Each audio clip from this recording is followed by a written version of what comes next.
El olor a canela y a vainilla llenaba mi pequeña cocina, un aroma dulce que siempre asociaba con las celebraciones, con la familia reunida. Tenía las manos cubiertas de harina, el corazón latiendo con esa emoción nerviosa que solo una madre siente ante la boda de su hijo. Sebastián, mi niño, mi hijo menor, el que siempre había necesitado un poco más de mí. Sobre la mesa reposaba el pastel que había comenzado a decorar, con pequeñas flores de azúcar que me tomaron toda la mañana. Tomé el viejo teléfono de disco, mis dedos trazando el círculo de los números con una familiaridad reconfortante. Solo quería confirmar la hora, asegurarme de no llegar ni un minuto tarde al día más importante de su vida. No podía imaginar que al otro lado de la línea no me esperaba una celebración, sino el eco helado del desprecio más profundo que jamás había conocido. Un golpe que apagaría la luz de mi mundo en un instante. Marqué el número con una sonrisa en los labios, imaginando la voz de mi Sebas, quizás apurado con los últimos detalles, o la de Camila, su prometida, a quien, a pesar de su frialdad, yo intentaba querer con todas mis fuerzas por amor a mi hijo. Fue ella quien contestó. Su voz sonó distante, como si le molestara la interrupción. «Hola, Camila, hija. Soy yo, Adriana. ¿Cómo están? Solo llamo para saber a qué hora debo estar en la iglesia. No quiero causar ningún retraso», dije con el tono más cálido que pude encontrar. Hubo un silencio al otro lado. Un silencio breve, pero tan denso que pareció absorber todo el aire de mi cocina. Un silencio que precedía a la tormenta, a las palabras que se clavarían en mi alma como cristales rotos y cambiarían el curso de mi vida para siempre. Fue en ese pequeño instante de quietud donde mi felicidad comenzó a desmoronarse, sin que yo lo supiera. «¿La boda?», repitió ella, y pude sentir la burla afilada en cada sílaba, un veneno destilado con una crueldad que me dejó sin aliento. Y entonces, con una frialdad que congelaría el sol, pronunció la sentencia que me rompió en 1000 pedazos. «Ah, eso, ya nos casamos ayer». Las palabras quedaron suspendidas en el aire, flotando entre nosotras, y por un segundo mi mente se negó a comprenderlas. ¿Ayer? No podía ser. Miré el calendario en la pared, el círculo rojo que había dibujado con tanto amor alrededor del día de hoy. Miré el pastel a medio decorar. Sentí como una ola de frío glacial me recorría desde los pies hasta la cabeza, un vacío inmenso abriéndose en mi pecho, tan vasto y oscuro que sentí que me tragaba entera. No era un olvido, no era un error, era una declaración, una humillación calculada para excluirme, para borrarme de su felicidad. El auricular de plástico se sintió de repente pesado, imposible de sostener. Mis dedos, que minutos antes moldeaban con destreza las flores de azúcar, ahora estaban entumecidos, sin fuerza. Se deslizó de mi mano, y el golpe sordo contra el suelo de baldosas fue el único sonido en el universo. El cable en espiral se estiró y rebotó, como el último espasmo de la conexión que acababa de ser brutalmente cortada. Me quedé inmóvil, mirando el aparato descolgado, la voz de Camila ya un zumbido insignificante y lejano. La cocina, antes un refugio de aromas cálidos y promesas felices, se transformó en una caja de resonancia para el silencio más atronador que jamás había experimentado. Un silencio que gritaba abandono, que olía a traición. Cada objeto a mi alrededor, el rodillo, el saco de harina, los huevos en la cesta, parecía un testigo mudo de mi absoluta y ridícula desolación. Mis ojos se desviaron hacia el pequeño altar que tengo en un rincón de la sala, junto a la ventana. Allí, una fotografía de mi difunto esposo, Antonio, siempre está acompañada por una pequeña vela, una llama humilde que enciendo cada mañana para pedir por mi familia, por mis hijos, mientras el silencio se apoderaba de todo. Una corriente de aire inexplicable, pues todas las ventanas estaban cerradas, se coló en la habitación. La pequeña llama danzó frenéticamente por un instante, como si luchara por sobrevivir, y luego, con una resignación casi humana, se extinguió. La fina hebra de humo blanco ascendió lentamente, como el alma de la esperanza que acababa de morir dentro de mí. Ver esa oscuridad donde antes había luz fue como una confirmación divina de mi dolor. El universo entero parecía estar de acuerdo en que me habían dejado sola, en la más completa oscuridad. ¿Por qué? La pregunta resonaba en mi cabeza, un eco sin respuesta. ¿Por qué mi propio hijo, mi Sebastián, permitiría algo así? Podía entender la malicia de Camila. Su ambición y su desdén siempre fueron velados, pero palpables. Pero, ¿Sebastián? El niño al que le había curado las rodillas raspadas, al que le había leído cuentos hasta quedarse dormido, al que le había dado hasta el último centavo que tenía para que pudiera estudiar y ser alguien. ¿Cómo podía él ser cómplice de una crueldad tan metódica? Me sentí como una tonta, una vieja ilusa que decoraba un pastel para una fiesta a la que no solo no estaba invitada, sino que ya había terminado. La humillación era un sabor amargo en mi boca, más fuerte que la vainilla, más penetrante que la canela. Era el sabor del desprecio de un hijo. Pero mientras estaba allí, hundida en el abismo de mi pena, una imagen fugaz cruzó mi mente. Era el rostro de Antonio, no el de la fotografía, sino uno de sus últimos días, con sus ojos serios pero llenos de amor. Recordé sus palabras, una noche en que, preocupado por mi futuro, me hizo prometerle algo. «Adriana», me dijo tomando mi mano, «he trabajado toda mi vida para que nunca te falte nada, pero sobre todo, para que nunca te falten el respeto. Me he asegurado de ello. Si alguna vez te sientes sola o desprotegida, recuerda que mi amor te cuida incluso desde donde esté. Hay algo que debes saber». En ese momento no entendí del todo, pero ahora, en medio de la ruina de mi corazón, esa promesa lejana sonó como una campana en la niebla, una pequeña luz que se negaba a extinguirse por completo. Ellos no lo sabían, ni Sebastián, cegado por esa mujer, ni Camila, tan llena de su propia arrogancia. Creyeron que podían descartarme como un mueble viejo, dejarme en un rincón acumulando el polvo del olvido. Pensaron que mis lágrimas serían mi única respuesta, que mi dolor me paralizaría para siempre. Pero lo que Camila no entendía, lo que mi propio hijo había olvidado, es que yo no soy solo una madre abnegada. Soy la viuda de Antonio Vargas, un hombre que pensaba en todo. Y en ese preciso instante, mientras el olor a pastel se volvía rancio en el aire, una nueva certeza comenzó a crecer en mí. Ellos habían celebrado su boda en secreto, pero yo tenía mi propio secreto, uno que Antonio me había dejado, y estaba a punto de descubrir que sería mucho más poderoso de lo que jamás imaginaron. La justicia, a veces, no hace ruido, pero llega. Mi nombre completo es Adriana Vargas, y a mis 68 años, la vida me ha enseñado que el silencio puede ser tanto un refugio como una condena.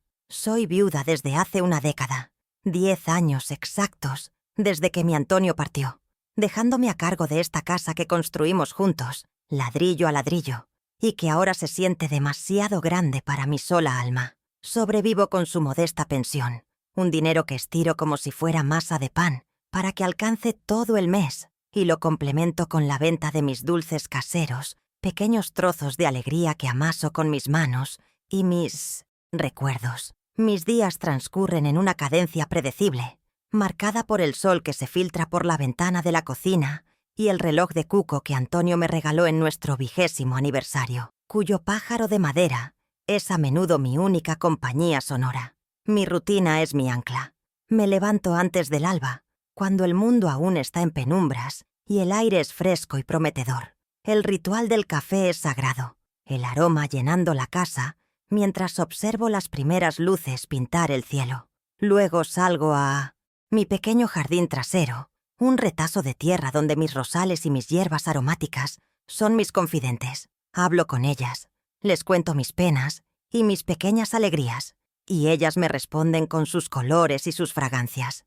Esta disciplina, este orden, es lo que me ha mantenido en pie tras la muerte de Antonio. Sin embargo, a veces, en la quietud de la tarde, siento que las paredes de esta rutina se estrechan, convirtiendo mi refugio en una jaula de soledad, donde cada tic-tac del reloj me recuerda el tiempo que pasa y la vida que se me escapa entre los dedos. La repostería es más que un simple ingreso extra. Es mi forma de seguir dando amor, de sentirme útil en un mundo que parece ya no necesitarme. En mi cocina, entre harina, azúcar y huevos, me transformo.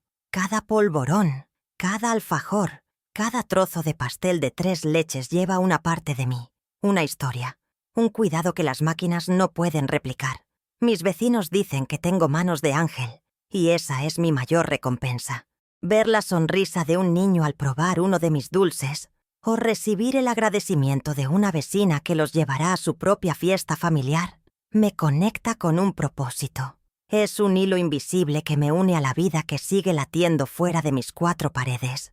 Un recordatorio de que, aunque mi propia familia me olvide, todavía puedo endulzar un poco la existencia de los demás. Quienes me ven en la calle, probablemente solo ven a una anciana de espalda encorvada y manos artríticas, una mujer de voz suave y sonrisa fácil. Y no se equivocan del todo. Soy esas cosas. Pero debajo de esta piel arrugada por el tiempo y las preocupaciones, reside una paciencia que muchos confunden con debilidad. He aprendido a observar, a escuchar más de lo que hablo, a esperar el momento adecuado. Antonio solía decir que yo era como un río manso, que parece inofensivo en la superficie pero que tiene una corriente subterránea capaz de erosionar la roca más dura.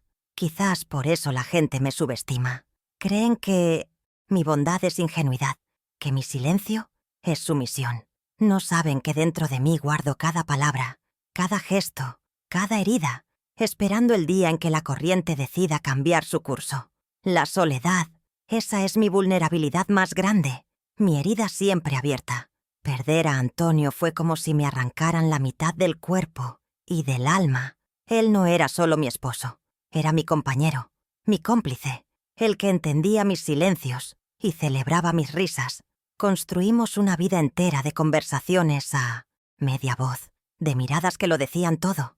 Ahora, el silencio en esta casa es pesado, denso, lleno de su ausencia. Por eso me aferré tanto a mis hijos, especialmente a Sebastián. Quería llenar ese vacío con mi amor de madre, volcar en él la ternura que ya no podía darle a mi marido.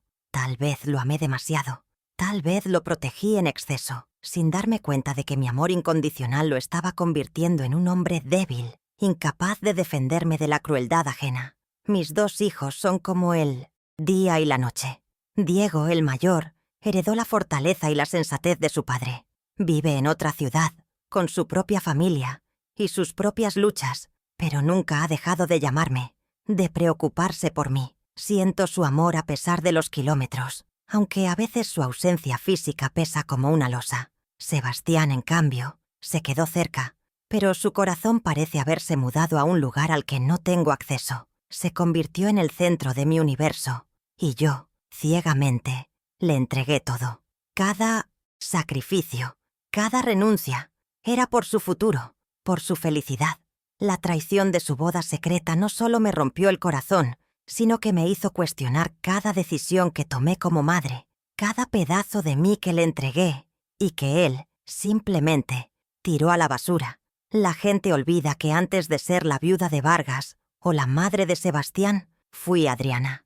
Y Adriana aprendió a ser fuerte a la fuerza. Recuerdo perfectamente el caos que siguió a la muerte de Antonio. Los papeles, las deudas inesperadas, los parientes lejanos que aparecieron como buitres. Todos esperaban que me derrumbara, que vendiera la casa y me fuera a vivir de arrimada con alguno de mis hijos. Pero no lo hice. Con los ojos hinchados de llorar, me senté a la mesa del comedor, organicé cada factura, negocié con cada acreedor y puse la casa en orden. Lo hice sola, en silencio, con una determinación que sorprendió a todos. Esa misma mujer, esa leona que protegió su hogar y su dignidad, sigue viva dentro de mí, adormecida por la pena, pero no muerta, y ahora ha sido despertada. Mi pequeño mundo no se limita a las paredes de esta casa. En el barrio soy alguien. Soy doña Adriana, la de los dulces que curan el alma. Las vecinas confían en mí. Me cuentan sus secretos mientras eligen qué llevarán a casa. Conozco las historias de casi todas las familias de la cuadra. Esta red de afectos sencillos, de intercambios cotidianos, es un tesoro que he cultivado sin darme cuenta. Ellos me han visto envejecer. Me vieron llorar en el funeral de mi esposo y me han visto seguir adelante con la cabeza en alto. Aunque mi propia sangre me haya despreciado, sé que si gritara pidiendo ayuda, muchas puertas se abrirían para mí. Esta comunidad, este sentido de pertenencia, Es una fortaleza silenciosa que Camila, en su mundo de apariencias y lujos, jamás podría comprender ni valorar. A veces, cuando me miro en el espejo, veo el rostro que Camila y Sebastián deben ver. Una vieja cansada, una figura del pasado que ya no encaja en sus vidas modernas y brillantes. Siento el peso de los años, la inutilidad de mis manos manchadas de azúcar en un mundo digital. Pero entonces, detrás de mi propio reflejo, me parece ver a Antonio, negando con la cabeza, con esa mirada suya que me infundía valor. Y escucho su voz en mi memoria, recordándome que la verdadera fuerza no está en la juventud ni en el dinero, sino en la integridad, en el amor propio, en la dignidad que nadie te puede quitar, a menos que tú se la entregues. Estoy en una encrucijada, luchando contra la imagen que me han impuesto y la mujer que sé que todavía soy. La llamada de Camila fue como un terremoto que derrumbó la estructura de mi vida ordenada y predecible. Lo sacudió todo, rompió la frágil paz que había construido y me obligó a ver la verdad con una claridad brutal. La vulnerabilidad que siento ahora es inmensa. Es un frío que me cala los huesos, pero entre los escombros de mi corazón roto, algo más está empezando a surgir. No es odio, no es venganza. Es algo más profundo, una determinación fría como el acero. Ellos creen que han ganado, que me han dejado atrás. No se dan cuenta de que lo único que han hecho ha sido recordarme quién soy y de lo que soy capaz cuando me quitan lo más sagrado, mi dignidad. Adriana Vargas está despertando y está lista para reclamar el respeto que se le debe. ¿Alguna vez te has sentido invisible para aquellos a quienes más amas? Cuéntame tu historia en los comentarios. A veces compartir el dolor lo hace más ligero. Mi familia es pequeña, pero sus silencios y distancias la hacen parecer un archipiélago de islas solitarias. Mi hijo mayor, Diego, es el ancla que me recuerda la sensatez y el cariño verdadero. Vive a cientos de kilómetros, en la capital, con su esposa y mis 2 nietos, a quienes solo veo por videollamada y en alguna que otra visita relámpago. Diego heredó la entereza de su padre. Es un hombre de bien, trabajador y con un corazón noble. Cada una de sus llamadas es un bálsamo, pero también un recordatorio de lo que he perdido en casa. Él es el roble fuerte, plantado lejos. Sebastián, en cambio, es el junco que creció a mi lado, siempre necesitando el amparo de mi sombra, siempre dobándose ante el viento más fuerte. Lo adoro con una intensidad que a veces me asusta, pero ese mismo amor me cegó ante la debilidad de su carácter. Sebastián siempre fue el soñador, el artista, el que tenía grandes aspiraciones pero poca paciencia para el esfuerzo que requerían. Desde niño fue fácil de guiar, de complacer, y yo, en mi afán de protegerlo de las durezas del mundo, quizás le allané demasiado el camino. Siempre creí que su sensibilidad era su mayor virtud, pero ahora veo que se convirtió en su mayor flaqueza. Es un buen hombre en el fondo, o eso quiero creer, pero su anhelo por una vida de lujos y reconocimiento lo convirtió en arcilla blanda en las manos equivocadas. No creo que sea malvado. Es peor que eso. Es débil. Su incapacidad para imponerse, para defender sus propios principios y, sobre todo, para defender a su madre, es la verdadera raíz de mi dolor. Su traición no nació del odio, sino de la cobardía, y no sé cuál de las dos hiere más. Y luego está Camila. Ella entró en nuestras vidas como una ráfaga de viento perfumado y costoso, deslumbrando a mi hijo con su belleza de porcelana y su ambición disfrazada de sofisticación. Es de esas mujeres cuya sonrisa nunca llega a los ojos. Sus labios se curvan, pero su mirada permanece fría, calculadora, siempre evaluando el valor de todo y de todos a su alrededor. Se mueve con una seguridad en sí misma que intimida, vistiendo ropas que valen más que mi pensión de un año y hablando de lugares y experiencias que pertenecen a un mundo que me es completamente ajeno. Desde el primer día, me miró no como a una futura suegra, sino como a una antigüedad polvorienta que afeaba el decorado de su vida perfecta, una pieza que, tarde o temprano, tendría que ser removida y almacenada en el desván del olvido. La motivación de Camila es tan transparente como el cristal más fino, el dinero y el estatus. No le interesa el amor, sino la seguridad y la apariencia que una buena posición económica puede comprar. Proviene de una familia que lo perdió todo, y ese miedo a la pobreza se convirtió en un hambre voraz que la consume. Vio en Sebastián no a un compañero de vida, sino un boleto de entrada a la estabilidad y al apellido de una familia respetada en la ciudad, aunque nuestra fortuna no fuera inmensa. Y vio mi casa, la casa que Antonio construyó con sus manos, no como un hogar lleno de recuerdos, sino como un activo inmobiliario, un capital que debía ser liquidado para financiar su estilo de vida. Para ella, yo era el único obstáculo entre sus manos y la herencia de mi hijo, una guardiana a la que había que neutralizar con desdén y aislamiento.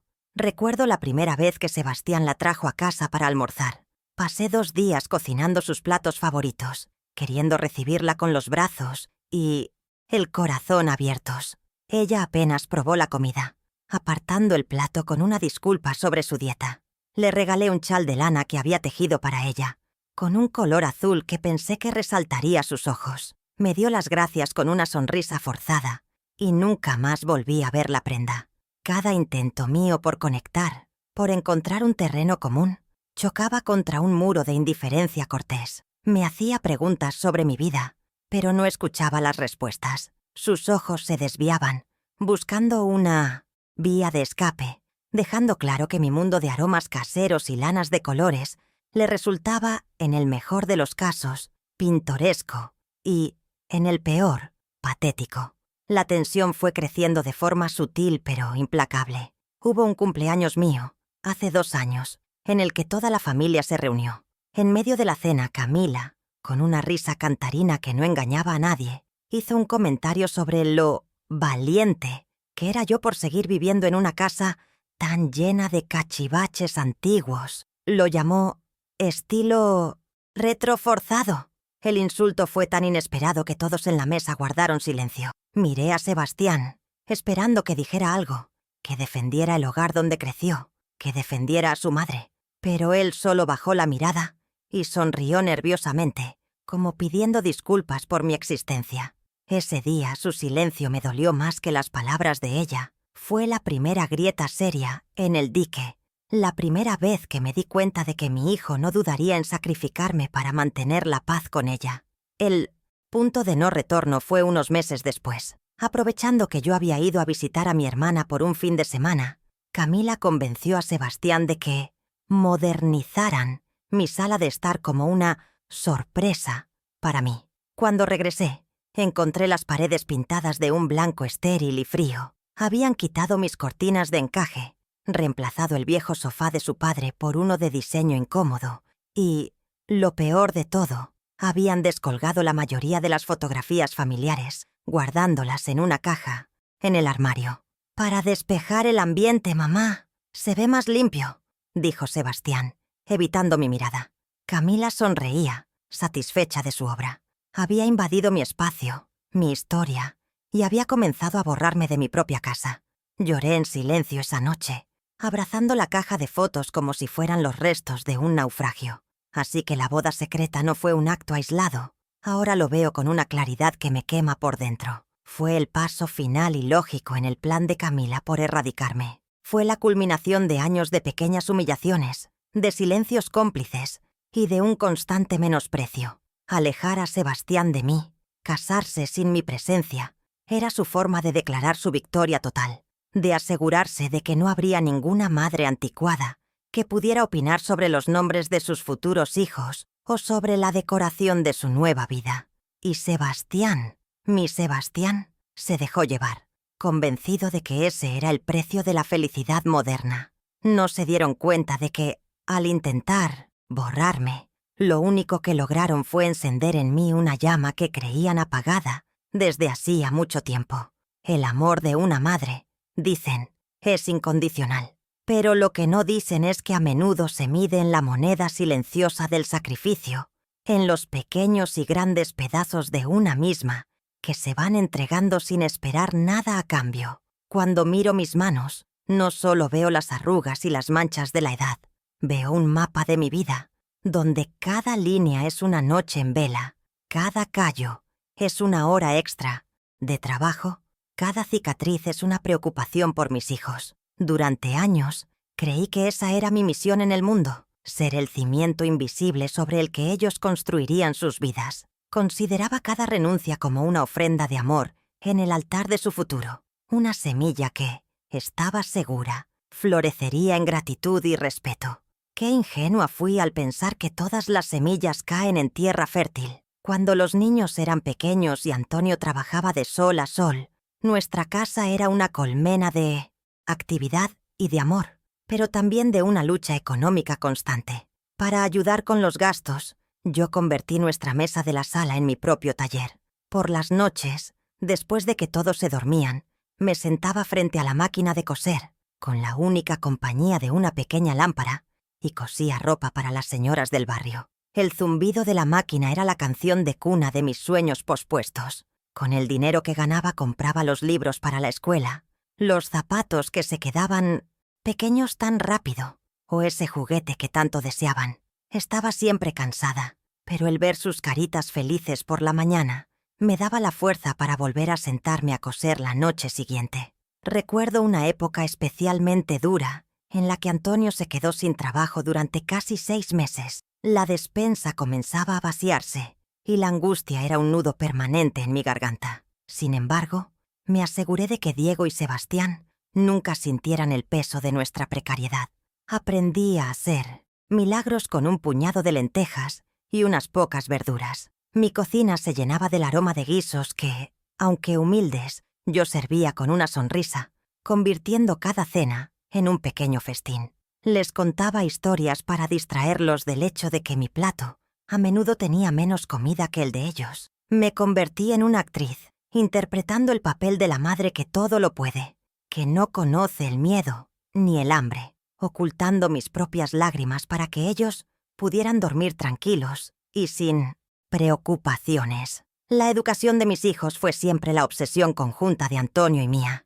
El conocimiento es la única herencia que los ladrones no pueden robar, solía decir él. Y con esa filosofía vivimos. Cada centavo que lográbamos ahorrar iba destinado a sus estudios. Nos privamos de vacaciones, de salir a cenar, de renovar los muebles viejos. Mi ropero estuvo lleno de la misma ropa durante años. No me importaba.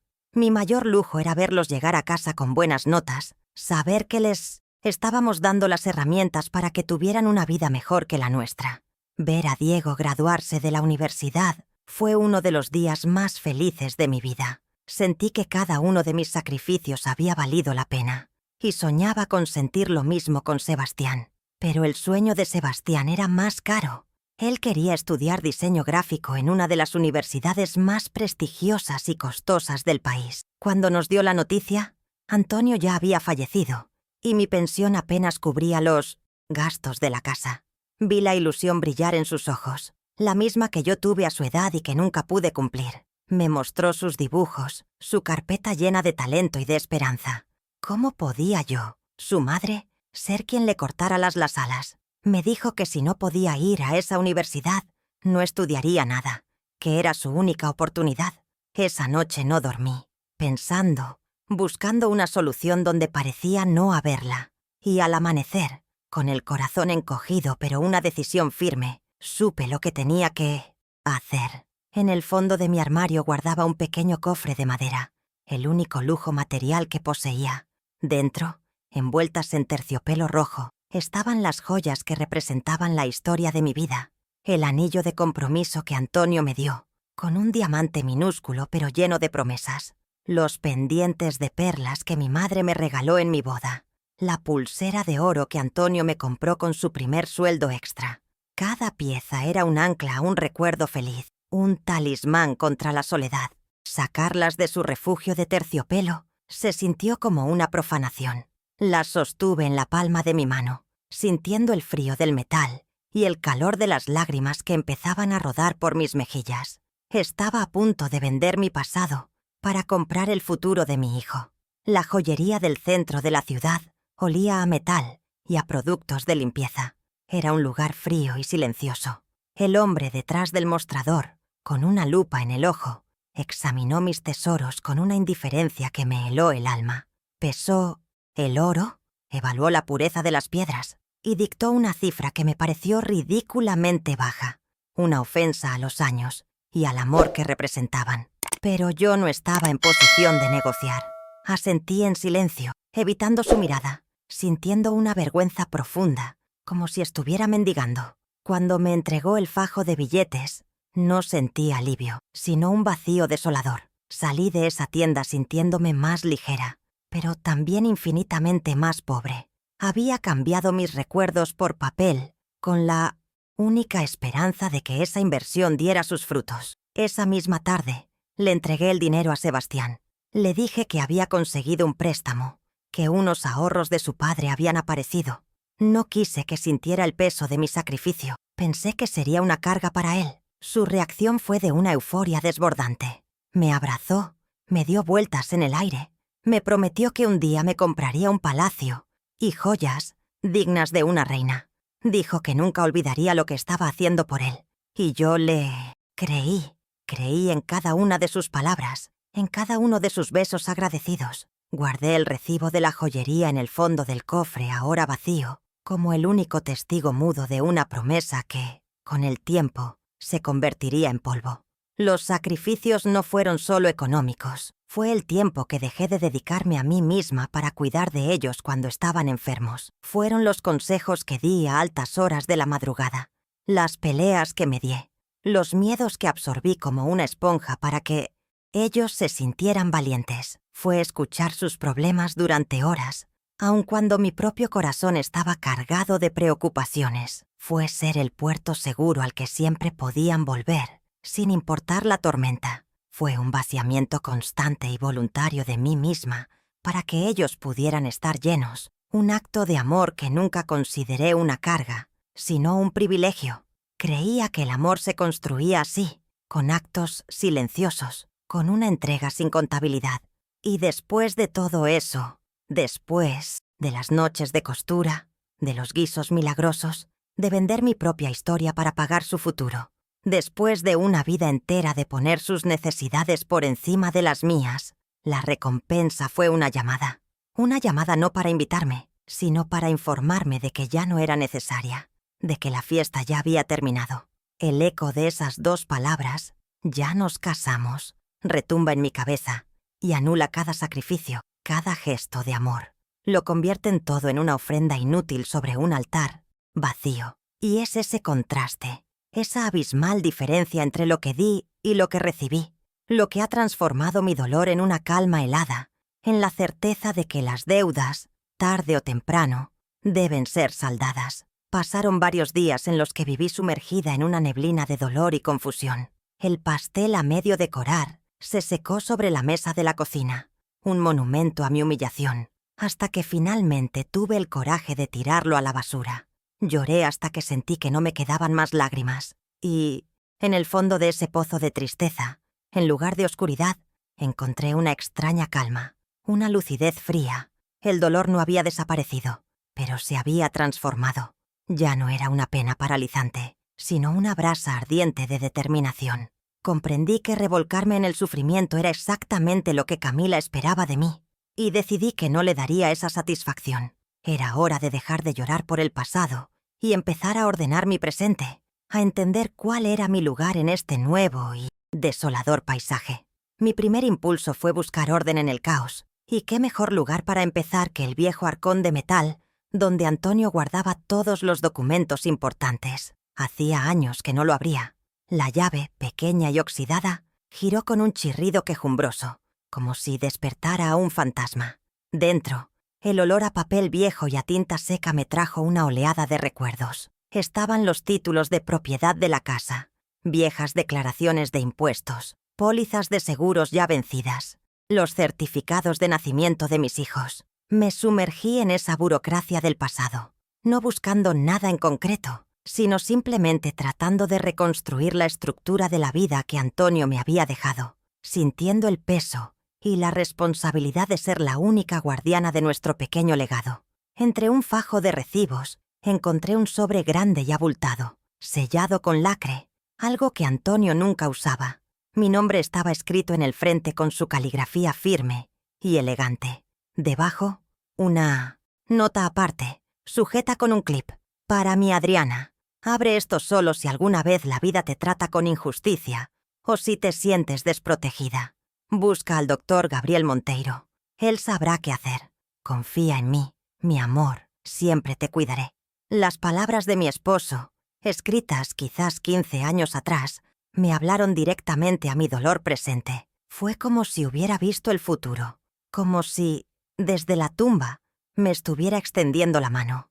Esa promesa que recordé el día de la llamada, la de que su amor me cuidaría, de repente se materializó en ese sobre. La esperanza, una emoción que creí muerta, comenzó a latir débilmente en mi pecho. La idea de visitar a un abogado me llenaba de una aprensión desconocida.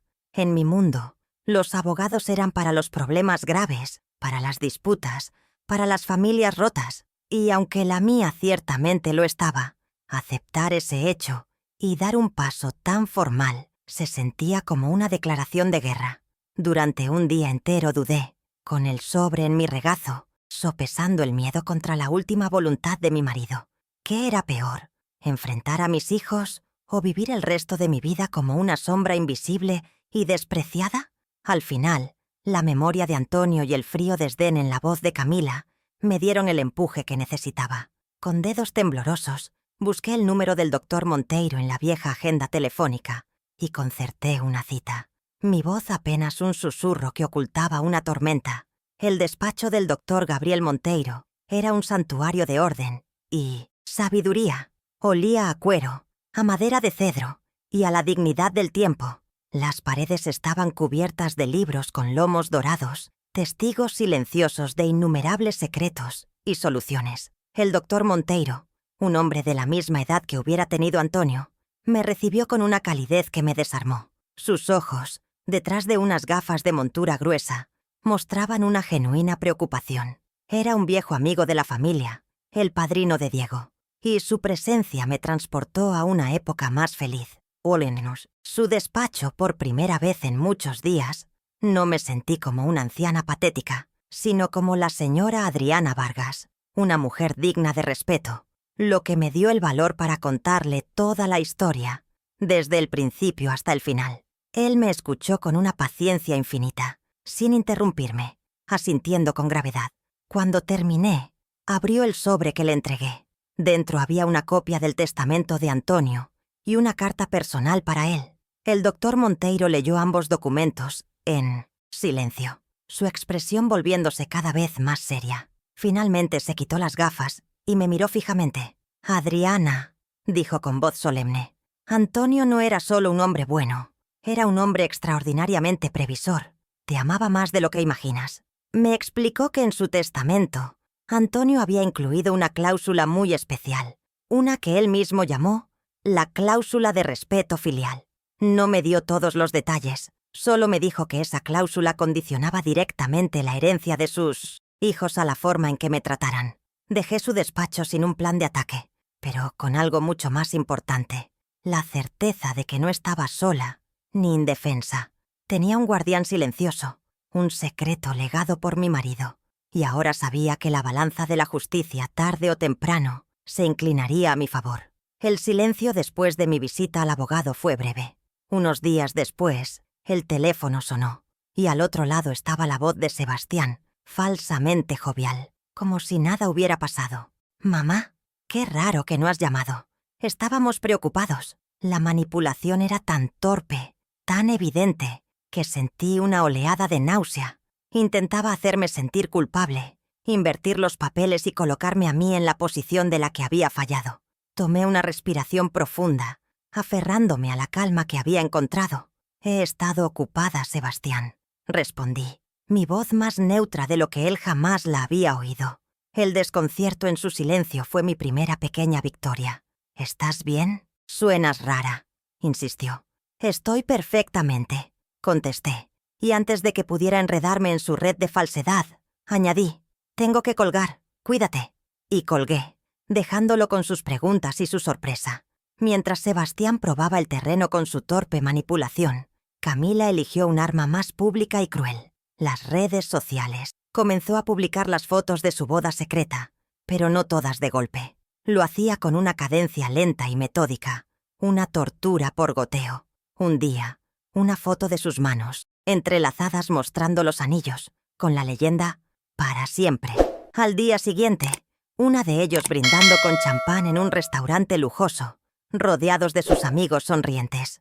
Cada imagen era una puñalada, cuidadosamente seleccionada para mostrar un mundo de felicidad del que yo había sido intencionadamente excluida. Sabía que mis vecinas y algunos familiares las verían, y que cada «me gusta» era una pequeña confirmación pública de mi irrelevancia.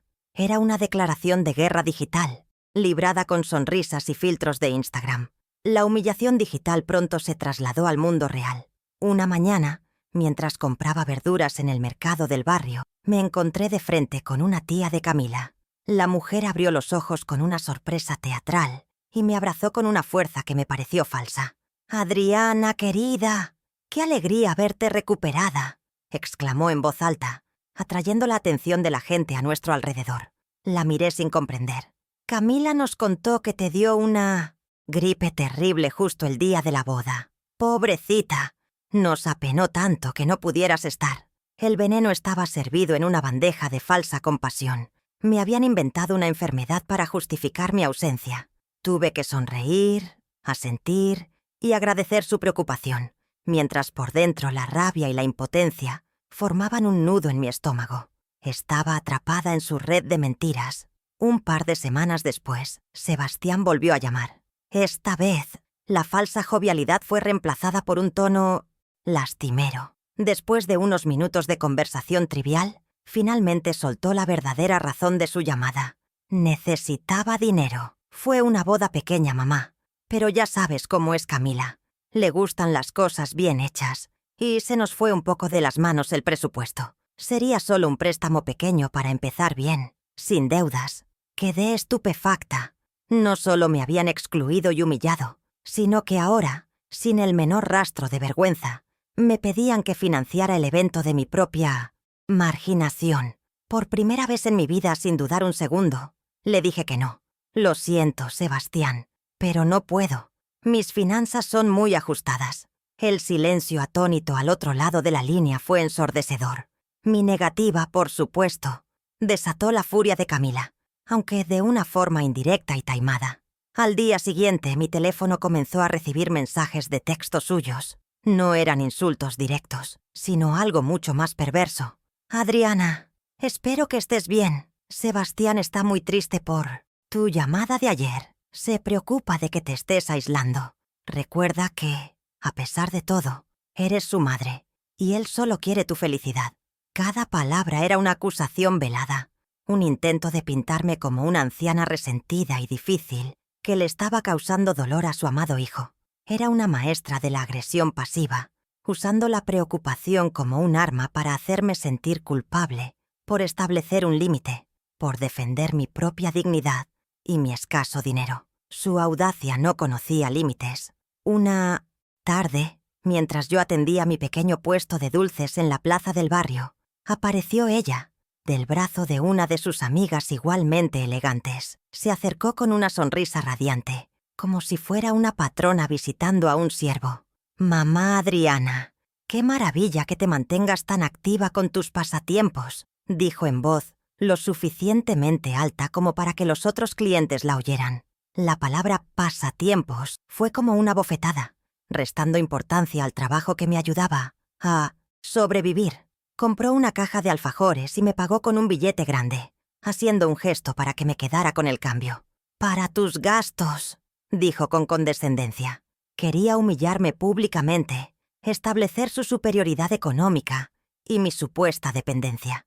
Esa noche, sentada en la soledad de mi sala, la que ella había despojado de mis recuerdos, una idea comenzó a formarse en mi mente.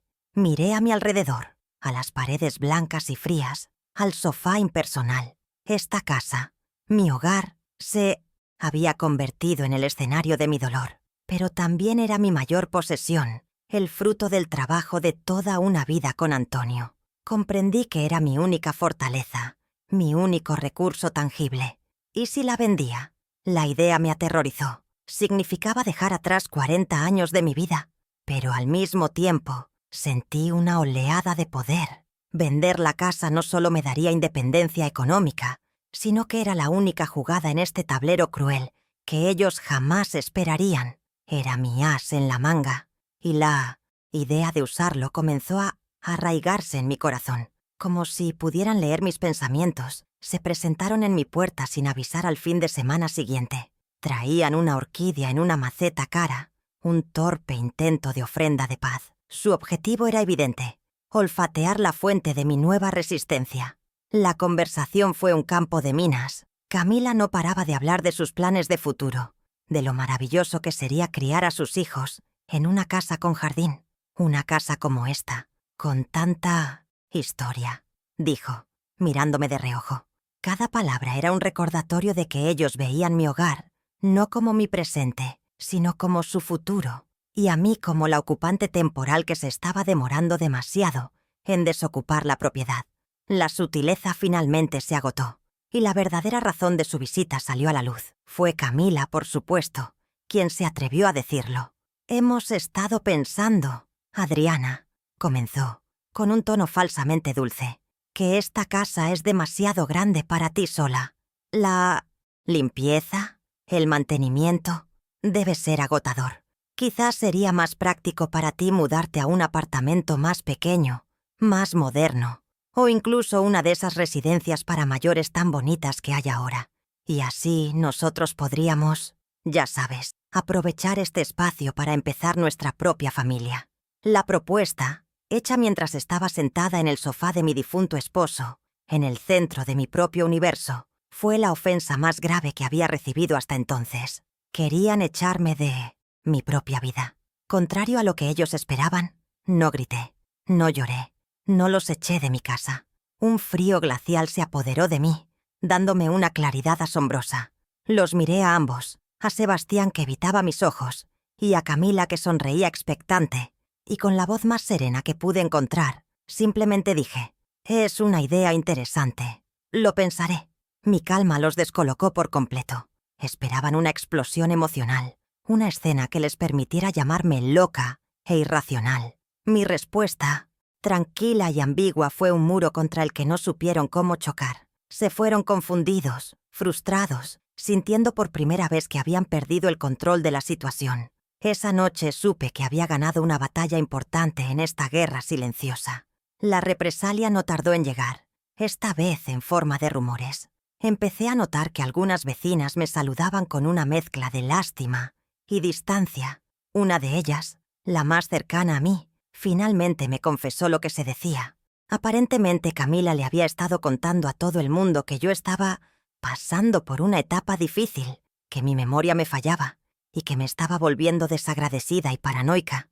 Estaba envenenando el pozo, intentando aislarme de mi red de apoyo, construyendo una narrativa en la que yo era la anciana problemática y ellos la pareja joven y paciente que sufría por mi culpa.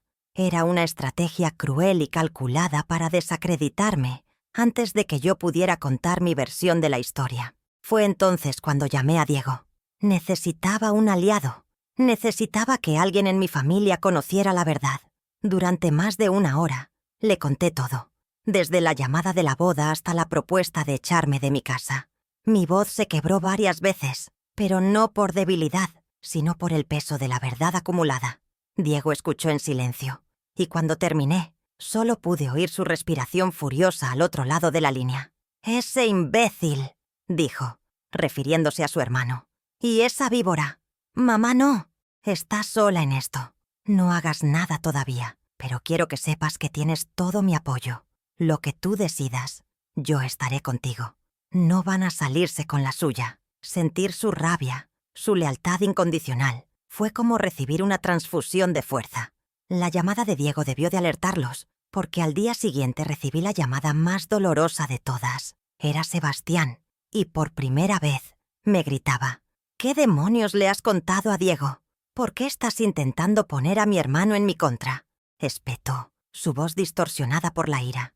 «Camila solo ha intentado ser amable, ayudarte, y tú lo estás arruinando todo con tus dramas de vieja sola. Estás siendo egoísta». Cada palabra era un golpe. No había rastro del niño al que había criado, solo la voz de un extraño defendiendo a su esposa y culpándome a mí de todo el dolor que ellos mismos habían causado. En ese momento, cualquier pequeña esperanza que me quedara de recuperar a mi hijo se hizo cenizas y se la llevó el viento. Cuando colgué el teléfono, no sentí rabia, sino un vacío inmenso y una resolución definitiva. Había perdido a mi hijo. Quizás no para siempre, pero el Sebastián que yo conocía, el que me quería y respetaba, ya no existía. Había sido completamente consumido por la ambición de su mujer. El conflicto había llegado a su punto más alto. Habían agotado todas las formas de manipulación, desprecio y abuso. Me habían mentido, me habían humillado en público y en privado. Habían intentado robar mi dinero, mi casa y mi reputación. Y finalmente habían intentado robarme el amor de mi otro hijo. Ya no había nada más que pudieran quitarme. Y en esa pérdida total, encontré una extraña forma de liberación. Estaba lista para actuar. Después de la llamada de Sebastián, el teléfono quedó en su sitio, silencioso. Pero esta vez, el silencio no era pesado ni opresivo. Era un silencio límpido, casi sagrado. No lloré. Me senté en el viejo sillón de Antonio y observé cómo el polvo danzaba en los rayos de sol que entraban por la ventana. Sentí como algo dentro de mí, una cuerda que había estado tensa durante meses, finalmente se rompía. No fue un chasquido ruidoso, sino un alivio suave y definitivo. Era el fin de la esperanza, y con ella, el fin de la agonía de esperar. Dejé de anhelar el amor y el respeto de mi hijo. Dejé de mendigar un lugar en su vida. En ese momento, en la quietud de mi sala de estar, dejé de ser una víctima y decidí, con una calma que me asustó a mí misma, que era hora de tomar el control. Me levanté y comencé a caminar por la casa, pero con una mirada nueva. Ya no veía el hogar de mis recuerdos, sino un activo, una propiedad. Toqué la pared del pasillo donde durante años medimos la altura de los niños y no sentí nostalgia, sino una fría apreciación por la solidez de la construcción. Miré el jardín donde Antonio plantó los rosales y en lugar de tristeza, vi el valor añadido de un espacio verde. Esta casa, que había sido mi refugio y luego mi prisión, se transformó ante mis ojos en mi herramienta de liberación. El amor que sentía por ella estaba ligado a una familia que ya solo existía en mi memoria, y entendí que para salvarme a mí misma tenía que estar dispuesta a sacrificar el santuario. A veces, para construir un nuevo futuro, hay que vender las ruinas del pasado. Mi punto de ruptura no fue un grito, fue una decisión tomada en la mesa de la cocina, el mismo lugar donde recibí la noticia de la boda. El sol de la mañana entraba, y yo me serví una taza de café, como cualquier otro día. Pero todo era diferente. Ya no repasaba mis heridas, sino mis opciones. Entendí que mi vida se había convertido en una larga y humillante espera. Esperar una llamada, una disculpa, una migaja de afecto. Y mi tiempo en esta tierra era demasiado valioso para desperdiciarlo así. Sebastián y Camila me habían mostrado quiénes eran, y mi único error había sido no creerles. El amor no se exige, el respeto no se ruega, o se dan libremente, o no existen. Y yo, Adriana Vargas, había decidido que ya no viviría de limosnas emocionales. Al día siguiente, con esa misma calma inquebrantable, tomé el teléfono. No busqué el número de un amigo ni de un familiar. Busqué en la guía el número de la inmobiliaria más prestigiosa de la ciudad. Marqué los dígitos con un pulso firme que me sorprendió. «Buenos días», dije cuando me contestaron, mi voz clara y profesional. «Mi nombre es Adriana Vargas. Quisiera poner en venta mi casa». Hubo una pausa al otro lado de la línea, probablemente por la sorpresa. Di la dirección, respondí a un par de preguntas preliminares y concerté una cita para la tasación esa misma tarde. Cuando colgué, no sentí ni miedo ni arrepentimiento. Sentí el poder de una acción decisiva, el primer paso en un camino que era solo mío. El cartel de «Se vende» sería la respuesta a todas sus ofensas. Ese simple acto, esa llamada de 2 minutos, fue más liberador que todas las lágrimas que había derramado. Era el inicio de mi plan. Un plan que aún no tenía todos los detalles, pero cuyo objetivo era claro. Mi paz y mi independencia. Sabía que la noticia de la venta de la casa caería como una bomba en el mundo perfecto de Sebastián y Camila. Su pánico, su ira, su desesperación eran previsibles, y por primera vez me sentí preparada para enfrentarlos, no porque deseara su sufrimiento, sino porque su reacción ya no me afectaba. Estaba actuando por y para mí. Había construido un muro emocional a mi alrededor, y ellos ya no tenían el poder de derrumbarlo con sus manipulaciones o sus gritos. El control había cambiado de manos. Antes de que la inmobiliaria pudiera plantar el cartel en mi jardín, hice una llamada importante. Marqué el número de Diego. No quería que se enterara por terceros. Con la misma voz serena, le comuniqué mi decisión. «Hijo, te llamo para decirte que he puesto la casa en venta». Le expliqué brevemente mis razones, no como una justificación, sino como una confidencia entre aliados. No le pedí permiso ni consejo. Simplemente le informé de un hecho consumado. Su respuesta fue un bálsamo para mi alma. «Mamá, haces lo correcto. Es tu casa, tu vida. Te apoyo incondicionalmente. Lo que necesites, dinero, ayuda para la mudanza, lo que sea, solo tienes que pedirlo». Su confianza en mi juicio reforzó mi propia determinación. Ya no estaba sola en esta lucha.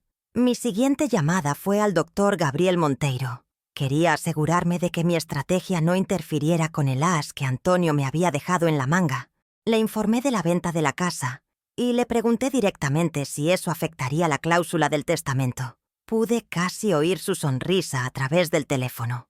«Al contrario, Adriana», me dijo con aprobación. «Es una jugada maestra. Esto probablemente hará que ellos muestren su verdadera cara más rápido. Usted proceda con la venta.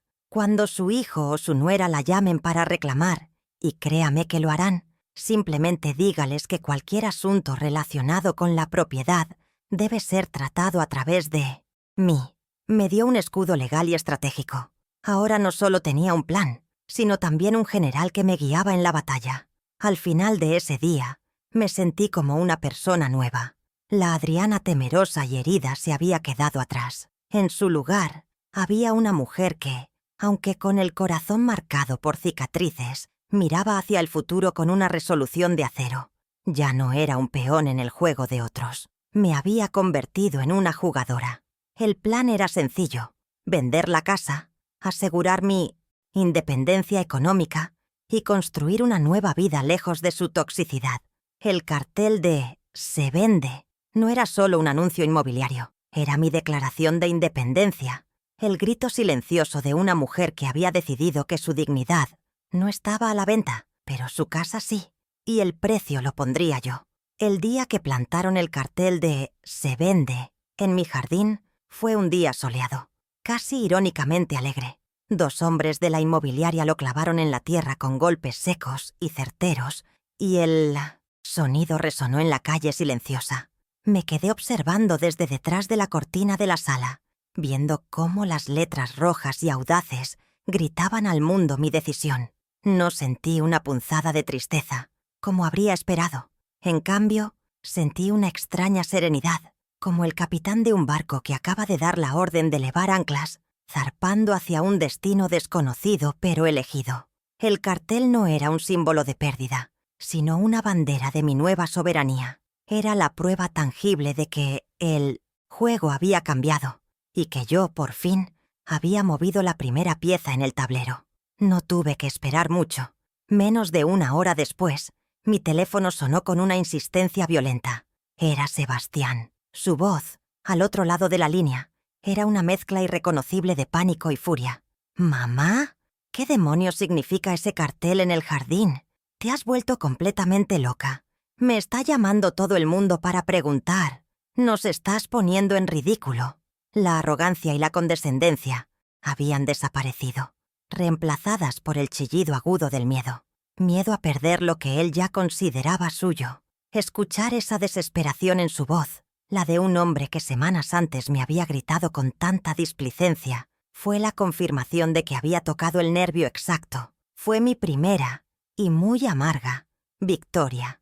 Me aferré a la calma como si fuera un salvavidas, siguiendo al pie de la letra las instrucciones del doctor Monteiro. «Significa exactamente lo que lees, Sebastián. La casa está en venta», respondí, mi tono tan llano y neutro como el de una operadora telefónica. «¿Pero por qué? «No puedes hacer eso sin consultarnos», gritó él, su voz quebrándose. «Es mi casa, Sebastián, y es una decisión que ya he tomado». Continué con la misma serenidad. «¿Podemos ir a hablar contigo? Esto es una locura», suplicó, cambiando la ira por un intento de negociación. «Cualquier asunto relacionado con la propiedad, ya sea financiero o legal, te pido que lo discutas directamente con mi abogado, el doctor Gabriel Monteiro. Él tiene toda la información». Y sin más, colgué, dejándolo en un silencio que imaginé lleno de su propia rabia impotente. Después de esa llamada, me senté y respiré hondo. El corazón me latía con fuerza, pero no de miedo, sino de una extraña euforia. Había logrado algo que nunca antes había hecho. Le había puesto un límite infranqueable. Al interponer al abogado, había neutralizado su principal arma, la manipulación emocional. Ya no podía apelar a mi culpa de madre, ni a mi amor por él. La conversación se había movido de mi cocina a un terreno legal y profesional, donde él no tenía ningún poder sobre mí. Podía imaginar perfectamente la escena en su casa. Él, pálido y furioso, contándole a Camila que yo tenía un abogado. La máscara de superioridad de ella seguramente se habría agrietado, revelando el rostro del pánico puro. Mi plan no solo estaba en marcha, estaba funcionando. La reacción de Camila no se hizo esperar. Como Sebastián no había logrado nada, ella tomó el control, desatando su furia a través de una serie de mensajes de texto que eran puro veneno. «Eres la persona más egoísta que he conocido. Esa casa es el legado de Sebastián, su futuro. ¿Cómo te atreves a quitárselo? Has trabajado toda tu vida para dárselo todo, ¿y ahora lo tiras a la basura por un capricho de vieja resentida? Me das lástima». Cada frase era un intento de herirme, de volver a colocarme en la caja de la madre culpable y abnegada. Pero algo había cambiado en «Tío Lano». Leí sus insultos y, en lugar de dolor, sentí una profunda validación. Su codicia, antes velada, ahora estaba expuesta, cruda y desesperada. No respondí. Mi silencio se convirtió en el espejo donde su propia fealdad se reflejaba. Un par de días después, recibí la llamada del agente inmobiliario. Había terminado la tasación oficial de la propiedad. Cuando me dijo la cifra, tuve que sentarme. El valor de la casa, gracias al crecimiento de la ciudad y a la ubicación privilegiada, era casi el doble de lo que yo había estimado en mis sueños más optimistas. De repente, no solo era una mujer buscando su independencia, sino una mujer con recursos considerables, con un capital que me aseguraba una vejez tranquila y digna, lejos de cualquier necesidad de depender de nadie. Ese número, esa valoración concreta y objetiva, fue como un bálsamo. Era la recompensa tangible a 40 años de trabajo y sacrificios junto a Cantonio, un tesoro que había estado durmiendo bajo mis pies y que ahora despertaba para salvarme. Lo primero que hice fue llamar a Diego para compartirle la noticia. Su reacción fue de pura alegría, sin un ápice de envidia o interés personal. «Mamá, es increíble. Te lo mereces tanto», exclamó, su voz llena de emoción. «Con ese dinero podrás comprarte un apartamento nuevo y precioso en la zona que quieras, cerca de la playa si quieres. Podrás viajar, apuntarte a esas clases de pintura que siempre quisiste. Podrás hacer todo lo que dejaste de lado por nosotros». Su felicidad desinteresada, su visión de un futuro pleno para mí, era el contraste más doloroso y hermoso con la reacción posesiva de Sebastián. La llamada de Diego fue como un rayo de sol, recordándome que no toda mi cosecha como madre se había podrido, que un árbol fuerte y sano aún daba buenos frutos. La segunda mini revelación llegó mucho antes de lo que esperaba. Apenas una semana después de que el cartel fuera colocado, el agente me llamó de nuevo. Había una oferta, y no era una oferta cualquiera. Una pequeña empresa constructora que estaba comprando varias propiedades en la zona para desarrollar un proyecto de apartamentos estaba muy interesada en mi terreno. La oferta era firme, muy cercana al precio que pedíamos, y con la condición de cerrar el trato rápidamente. De repente, la venta dejó de ser una posibilidad abstracta o una amenaza lejana. Se convirtió en una realidad inminente, con un contrato y una fecha en el horizonte. El reloj había empezado a correr, y el tiempo se le estaba acabando a Sebastián y Camila. Inmediatamente llamé al doctor Monteiro para informarle. Escuchó los detalles de la oferta y, tras una pausa, me dio un consejo que demostraba su brillantez estratégica. «La oferta es excelente, Adriana, pero no la aceptes todavía», me dijo. «Dile a la gente que la estás considerando seriamente, pero que necesitas unos días. La noticia de que tienes un comprador serio y con prisa se filtrará.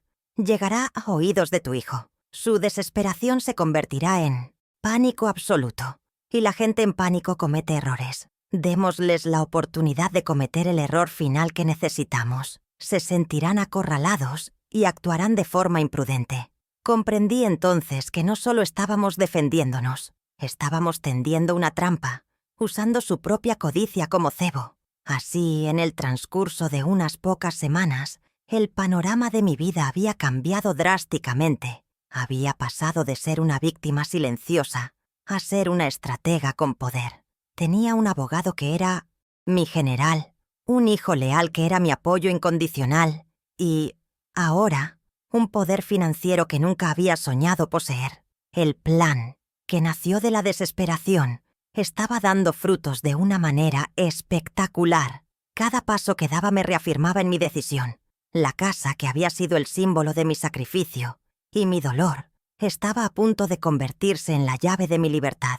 El futuro, que parecía una página en blanco y aterradora, ahora se desplegaba ante mí lleno de posibilidades. ¿Crees que estoy haciendo lo correcto al seguir con este plan? A veces dudo, pero luego recuerdo todo lo que ha pasado.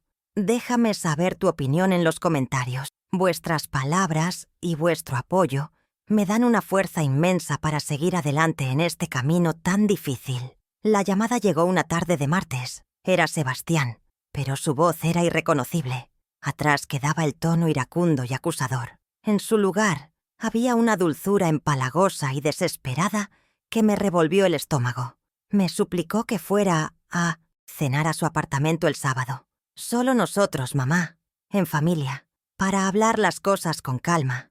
Camila y yo tenemos una propuesta para ti, algo que te hará muy feliz. Supe de inmediato que era una emboscada, el último intento desesperado de una bestia acorralada. Pero en lugar de negarme, sentí una calma gélida apoderarse de mí. «Está bien, Sebastián, allí estaré», respondí. Acepté la invitación al nido de la víbora, porque sabía que no entraría sola. Mi siguiente llamada fue al doctor Monteiro. Había llegado la hora de la batalla final. El sábado por la noche llegué a su edificio acompañada de Diego, quien insistió en venir conmigo como mi guardia silenciosa. El apartamento de Sebastián y Camila era exactamente como lo había imaginado. Un espacio minimalista, decorado en tonos de gris y blanco, con muebles de diseño que parecían más para ser fotografiados que para ser vividos. No había ni una sola foto familiar, ni un solo objeto que delatara calor de hogar. El aire estaba cargado de una tensión tan densa que se podría haber cortado con un cuchillo. Camila me recibió con una sonrisa que era una mueca de plástico, sus ojos moviéndose nerviosamente entre mi rostro y el de Diego. Sebastián apenas podía mirarme a los ojos. Sus manos temblaban mientras nos servía una copa de vino.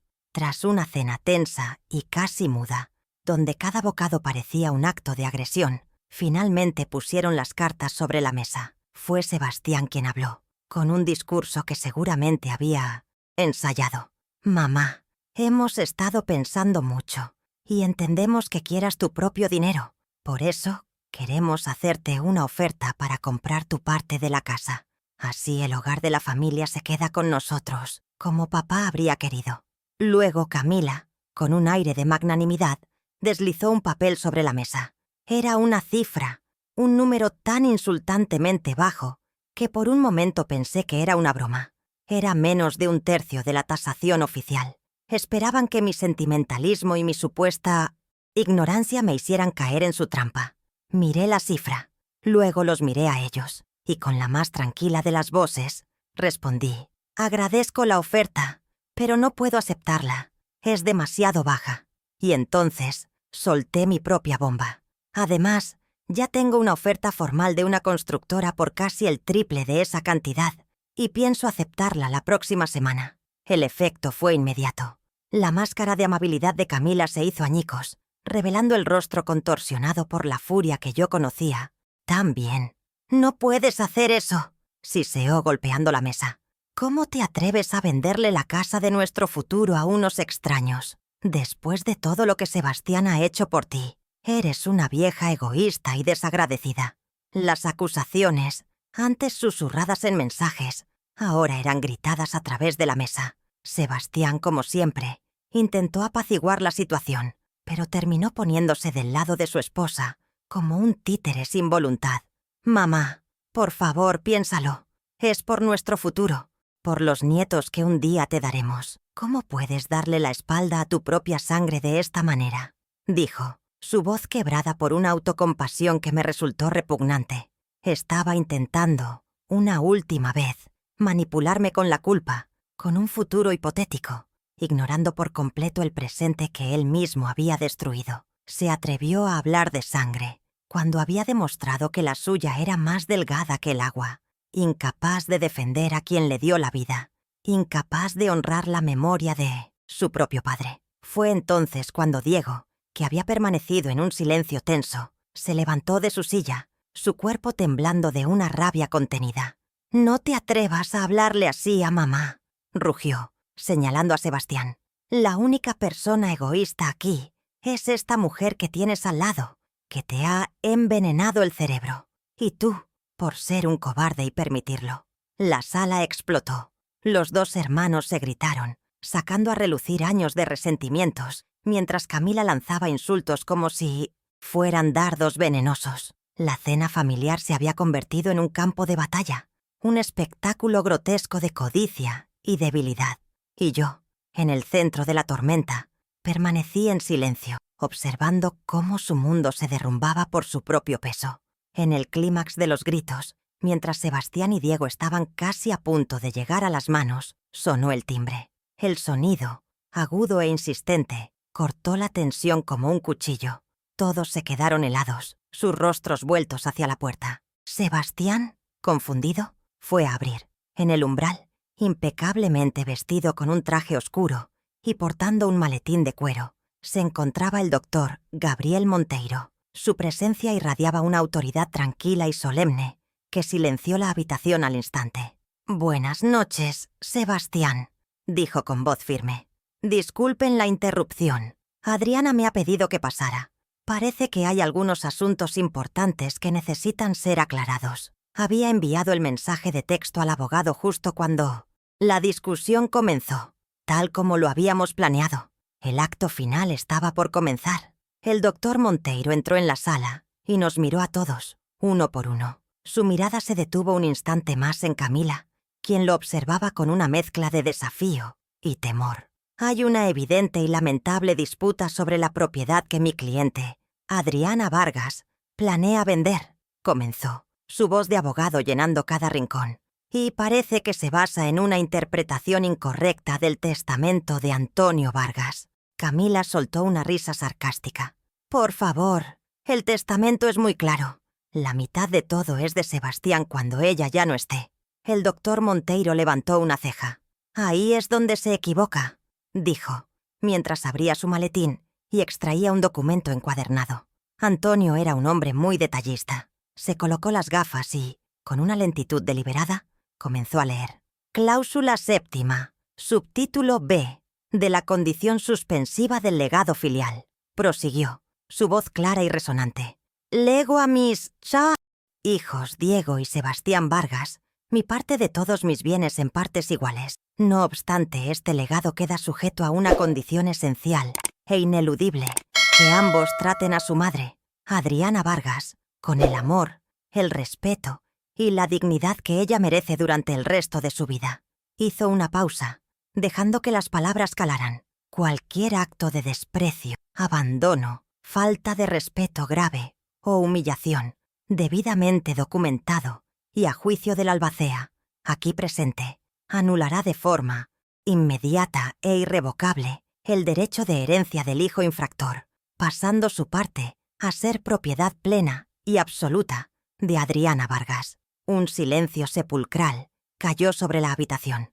Era un silencio tan profundo que podía oír el zumbido de la nevera en la cocina. Los rostros de Sebastián y Camila pasaron del desconcierto al horror y finalmente a la más absoluta incredulidad. Cada palabra leída por el abogado era un clavo en el ataúd de su arrogancia. La boda secreta, la humillación pública, las mentiras, los insultos, el intento de echarme de mi casa. Cada acto de crueldad desfiló ante sus ojos, no ya como una ofensa moral, sino como un error catastrófico que les costaría una fortuna. No tuve que decir nada, no tuve que defenderme. En ese momento, la justicia, guiada por la mano de mi amado esposo desde la eternidad, había hablado por mí, y su voz fue un trueno devastador. Cuando el doctor Monteiro terminó de hablar, guardó el testamento en su maletín con un movimiento lento y deliberado. Nos dirigió una última mirada solemne, asintió levemente en mi dirección y se marchó, cerrando la puerta tras de sí con un suave clic que sonó como el cerrojo de una celda. Nadie se movió. El silencio en el apartamento era tan denso que zumbaba en mis oídos. Sebastián estaba desplomado en su silla, con la mirada perdida y el rostro del color de la cera, como si toda la sangre hubiera huido de su cuerpo. Camila, por primera vez desde que la conocía, estaba completamente quieta, su boca entreabierta en una mueca de incredulidad y odio puro. No había nada más que decir.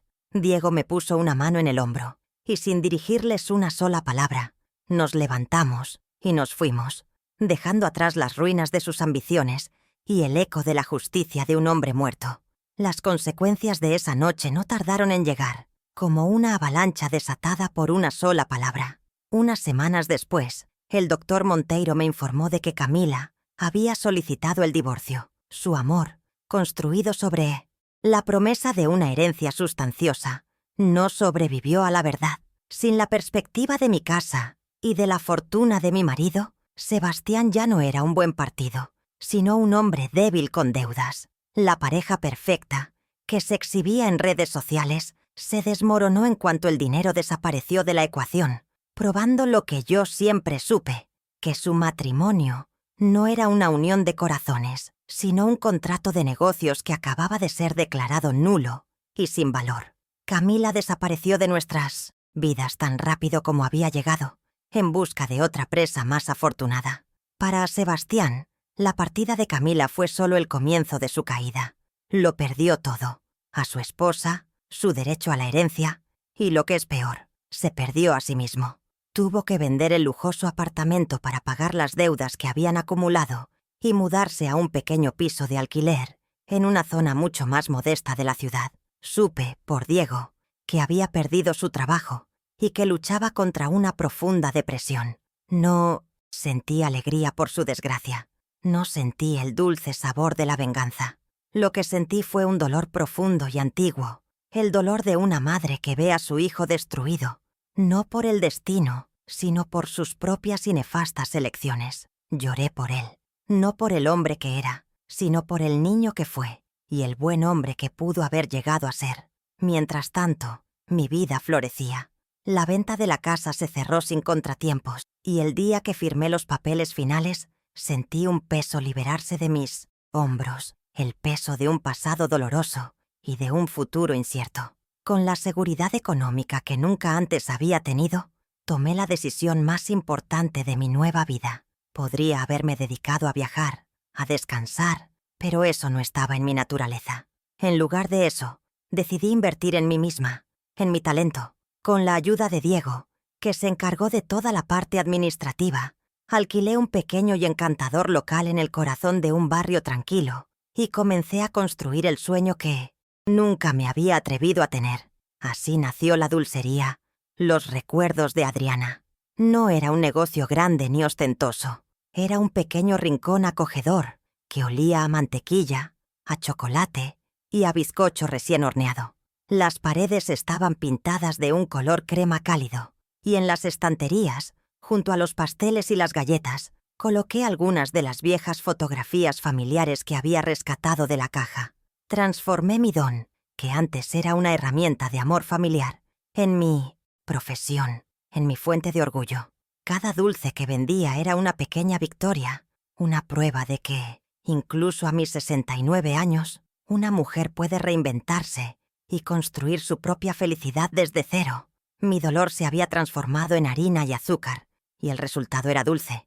Mi nueva rutina era exigente pero gratificante. Me levantaba temprano, no por obligación, sino por la emoción de ir a mi tienda, de hornear para mis clientes, de ver sus sonrisas. La soledad se había desvanecido, reemplazada por la charla de los vecinos que venían a por su postre, por las risas de los niños con la cara manchada de chocolate. Diego me ayudaba por las tardes, y nuestras conversaciones sobre proveedores y recetas fortalecieron nuestro vínculo. Ya no era la viuda invisible, la madre abandonada. Era doña Adriana, la dueña de la pastelería más querida del barrio. Había encontrado no solo mi independencia, sino también una nueva comunidad, un nuevo propósito.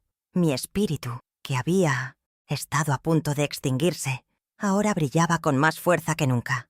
Un día, varios meses después de la apertura, la campanilla de la puerta sonó, y al levantar la vista, mi corazón se detuvo.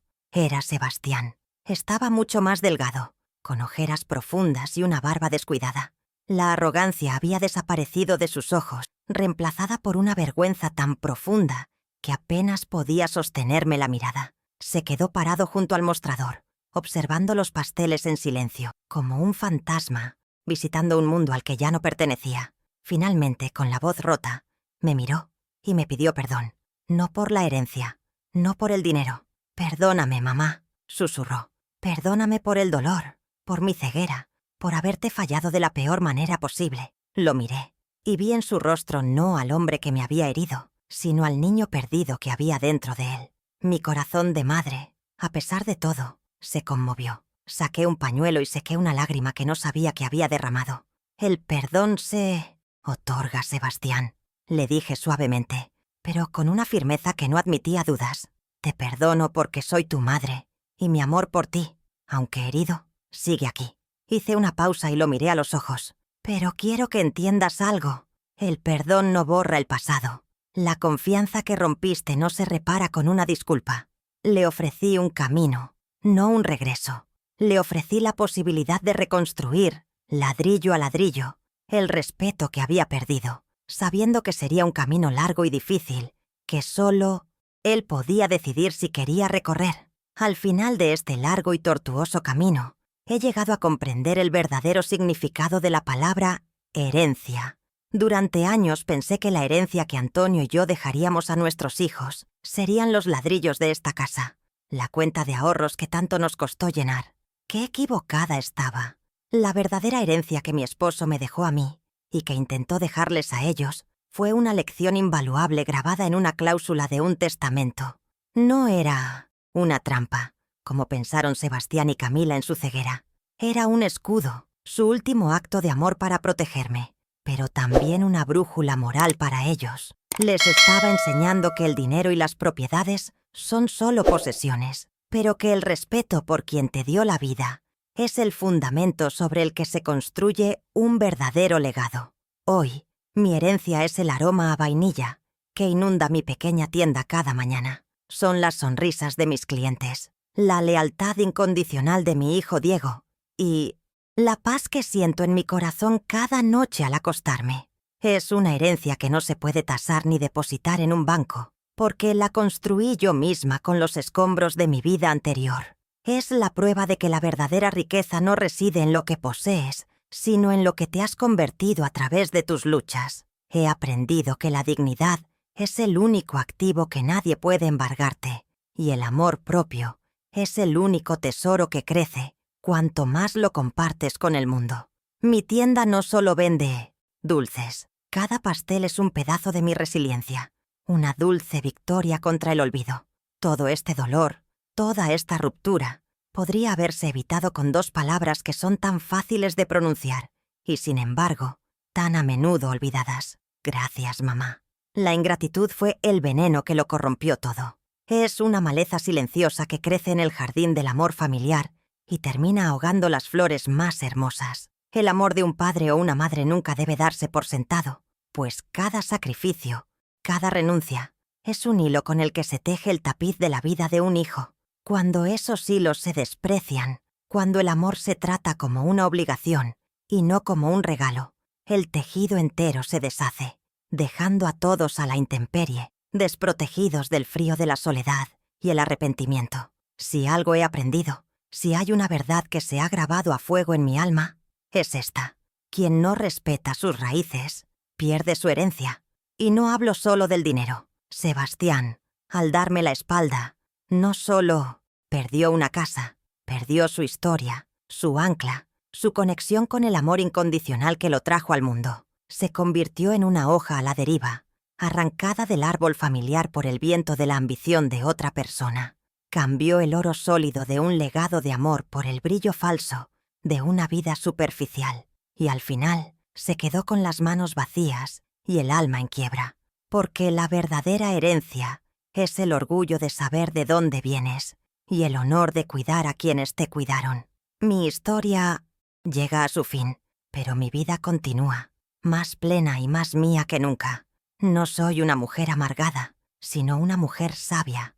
He aprendido que no podemos elegir las heridas que recibimos, pero sí podemos decidir qué hacer con las cicatrices. Yo elegí convertirlas en un mapa que me guiara hacia mi propia fortaleza. Y ahora, desde el mostrador de mi pequeña tienda, les ofrezco mi historia. No como un cuento de venganza, sino como un recordatorio del poder de la dignidad. A veces, la justicia más dulce es simplemente la paz que encuentras cuando decides, por fin, valorarte a ti misma por encima de todo. Si esta historia ha tocado tu corazón, compártela, para que este mensaje de respeto por nuestros mayores llegue a más familias. Y nunca, nunca olvides que tus raíces son tu mayor tesoro. Cuídalas.